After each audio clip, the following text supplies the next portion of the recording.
Hi guys, Claudia Boleyn here, and today's video is about Brexit. So I don't know if you are aware of what's going on if you're from the UK. Maybe if you're from elsewhere you might know about this, but recently we had a referendum on the 23rd in which we all got to vote whether to stay in the EU or not, which is the European Union. So there's like this big, it's not a civil war exactly, but the country's kind of split into like two groups, and it's been pretty even throughout, and the people who want to leave the EU and people who want to remain in the EU, and it's been getting pretty nasty on the lead up to it, and it's kind of a big deal.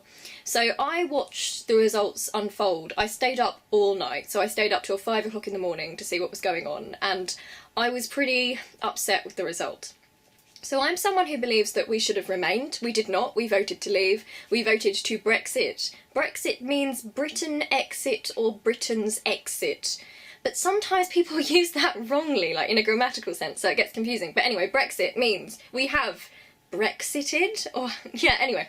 So we are now going to leave the European Union, I think in about 2 years. I don't think it happens straight away.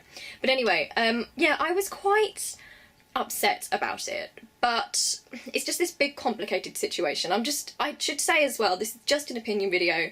You don't have to believe what I believe. It's purely what I think. Feel free to have your own opinions, and I also really respect that everyone has their own thoughts on this. And something that really has annoyed me in this whole campaign is that although I'm someone who is on the Remain side, or was on the Remain side, and I voted for Remain, I don't like the way that everyone who was on the Leave side was sort of portrayed as a racist or a xenophobe. Now, don't get me wrong, a load of them, absolutely 100%, like unquestionably, are racists and xenophobes, and it's scary that there's so many of them. But within that group, there are also people that I heard with legitimate arguments that weren't like racist or xenophobic, you know, things to do with business and bureaucracy, all that kind of thing. So it kind of bothered me a bit that that was happening, and I don't like that. But on the other hand, it is scary, and I do think that this Leave vote shows that there is a lot of xenophobia and racism and just nastiness in the country right now, because so many people are being interviewed about why they voted, and it seems to be they're talking about, oh, immigrants are taking our jobs. And then 1 minute it's immigrants, they're worried immigrants are going to take our jobs. And the next minute, they're worried that immigrants are going to come here and take our benefits. So I don't understand, like, I don't understand. Do you have a problem with them working or not working? Or is it just foreign people? I don't get it.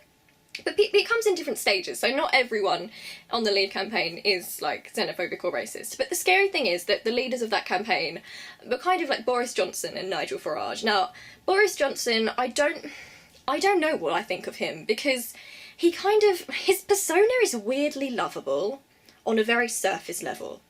But what he believes in, I don't particularly like. I think he's quite right. But I can't make up my mind about him. I can't tell if this whole thing he puts on is a persona and it's a game plan, or if that's actually him. I just don't know. But Nigel Farage, I have a deep dislike for. I think he's a horrible man, based on what I know of him. And again, I'm not talking about him personally. I don't know him personally, but for what he stands for and what he said politically, I do not like it, and I do not like him. And he made a speech at 4 o'clock in the morning, because he was a big leader of this Leave campaign. And he basically knew he'd won. The polls were saying that, you know, it was pretty likely the Leaves were going to win. He made this really scary speech, and there is something about Nigel Farage that genuinely frightens me, like really frightens me for real. And he said that we've done it without a bullet being fired or something like that, and that just sent a shiver down my spine, because first of all, there's been a very public shooting of an MP named Jo Cox quite recently in this country, which is it's been very shocking actually, and all over the news.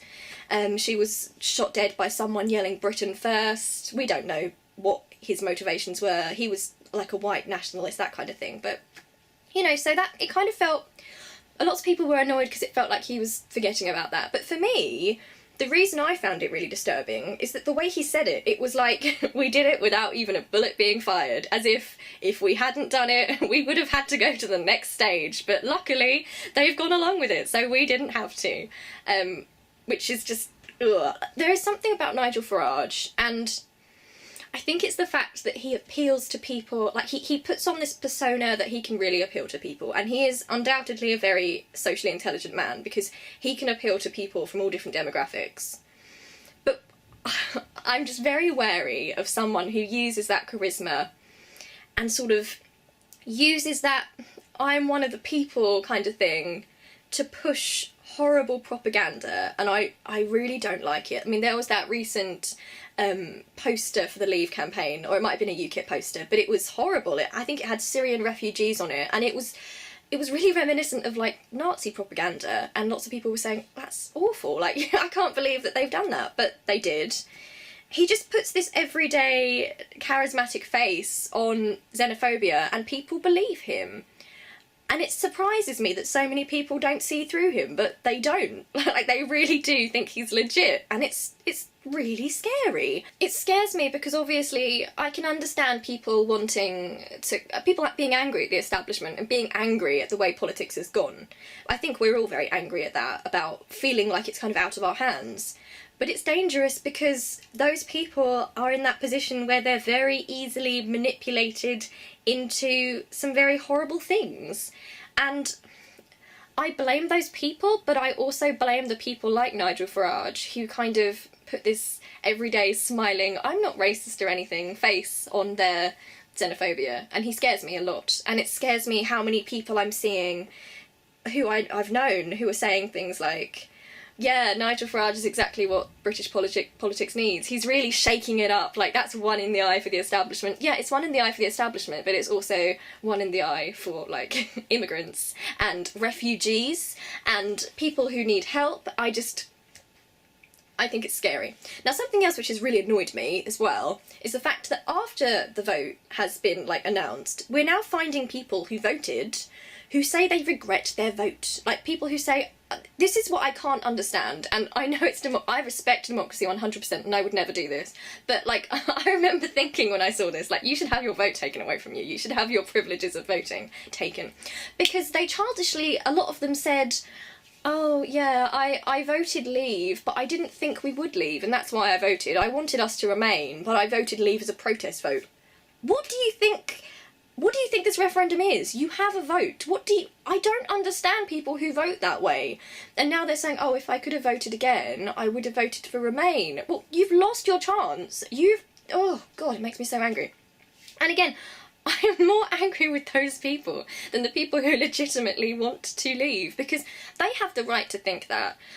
There are some people at the moment who are so upset about what's going to happen. And yeah, it's quite scary because we don't know what's going to happen now. I mean, when we leave the EU, I'm a little bit worried about what's going to happen to our country, but there are people with other opinions on that. That's fair enough. But we have voted in a democracy. We've had this vote. The people have spoken and the people want to leave. And as much as I disagree with that and think it's a bad idea, I 100% respect that's democracy and that's what people voted, so it's what we've got to do. And now there are a load of people who wanted to remain who are saying, we need a second referendum. No, you don't need a second referendum. I understand that feeling of despair that we're out of the European Union now and thinking, oh my goodness, like, what's going to happen to Britain? But we can't overrule a referendum. Like, the people have voted. I don't know what those people are thinking, and it makes me really annoyed because a lot of these people as well are on the left. And I'm just thinking to myself, like, people voted. This is democracy. And yeah, I don't agree with it, and you don't agree with it. But what, we're going to overturn what the majority of the people thought just because we don't like it? We can't do that. So there's also an issue going on right now where David Cameron, our Prime Minister, has now resigned. That was surreal. I can't believe I went to bed one day thinking, oh, we're probably gonna, I think it'll be maybe pretty even, but I think we'll probably remain. And then the next day, like, the Prime Minister's gone. I was never a fan of David Cameron, but I will say this for him. I think that he did his best in a party which is quite right. So he's a Conservative Prime Minister, and I don't like the fact that we have a Conservative government, but again, the people voted for that. Actually, it's slightly different from this, because I'm someone who believes in proportional representation. But anyway, he's our Prime Minister, and for a Conservative, I think he's been pretty good for a Conservative. He's not who I would have wanted, but he's quite central. So, in a way, we were spared some proper right-wing stuff. So, and also, I mean, he was very good with the equal marriage thing. So although I don't like him and I think he's done some bad things, he's not like a dangerous person or a bad person. And I see people like Nigel Farage as being quite dangerous because of the way they whip up this sort of anxiety people have, and they turn it into something really ugly. And obviously we've seen that happen in history so many times, and it's scary that people don't recognise it when it's happening again. So David Cameron has gone, and who's going to be next? It's going to be a right-wing power grab, and I think a lot of us saw this coming and thought, oh no, oh no. So I'm just hoping we're not going to get someone super, super, super right-wing. A lot of people are blaming David Cameron for... They're saying it's his fault this happened because he gave us the vote. He let us have this referendum. But I actually don't agree with that, and I'm not a fan of David Cameron at all, but I don't think he can be blamed for giving the people the vote. This is a huge deal which would affect... It's going to affect a lot of people, and we don't know what's going to happen now, but it's a huge deal.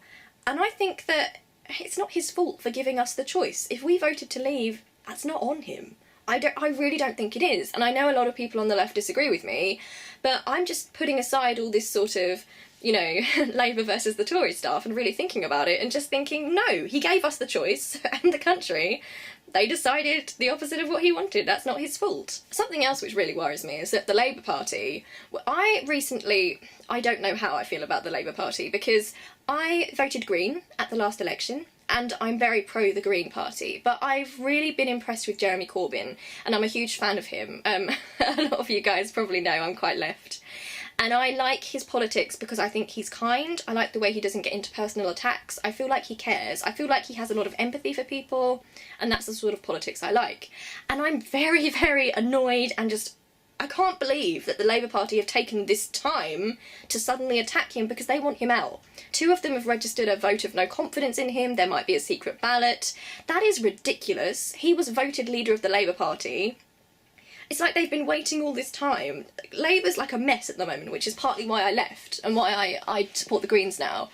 Because I feel like it turned into this mess. It got too right for me. It got too central, and I think Labour needs to be on the left. I think it needs to be a strong left party to be the opposite of the Tories, which is a right party. And it's all got too central for me, which is what sent me to the Green Party. But I feel really upset that this has happened to Jeremy Corbyn because I think he's a good man. They're saying he didn't campaign enough, and that it's his fault because Labour voters didn't vote. First of all, I believe that actually more Labour voters voted with Remain than Tories. And also, I don't know about you lot if you're in the UK, if you're in Britain, but I didn't vote based on what the party I support said they thought I should vote for. Like, I took this as an individual decision. I don't think many people did see this as a political decision. I don't think it was, oh, I'm a Tory, so I'm with so-and-so, I'm Labour supporter, so I'm going to go with this.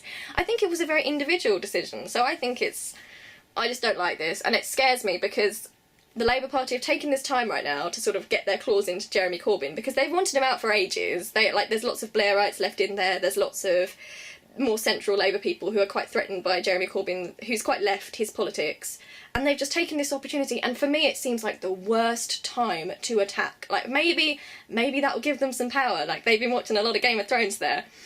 But what's going to happen without him? What's going to happen without that strong left force? There's going to be a right-wing power grab, and what's going to happen next? Like, we could very well have Boris Johnson as our Prime Minister. We have Nigel Farage growing in power by the day. I mean, look over at America. I mean, they are in serious danger of having Donald Trump as their president. So imagine Boris Johnson and Trump, and then Nigel Farage and all these people getting power, and it frightens me. And it sounds really silly, but it genuinely does frighten me.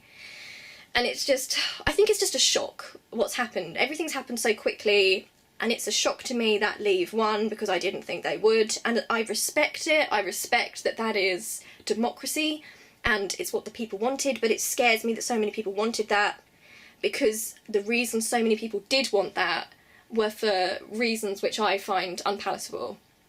But that's the country we're in. I guess we've just got to deal with it now. I don't agree with this rubbish about getting a second referendum. That's not how it works. We voted, it didn't go our way, oh well, we just have to deal with it.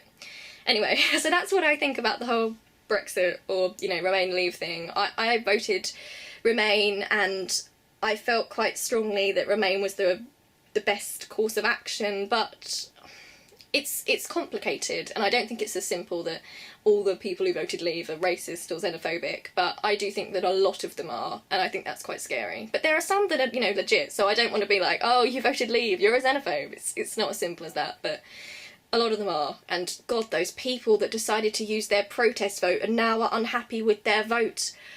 Oh God, how can you not understand? Like, you have one vote and you go and do that. Why? Oh, some people.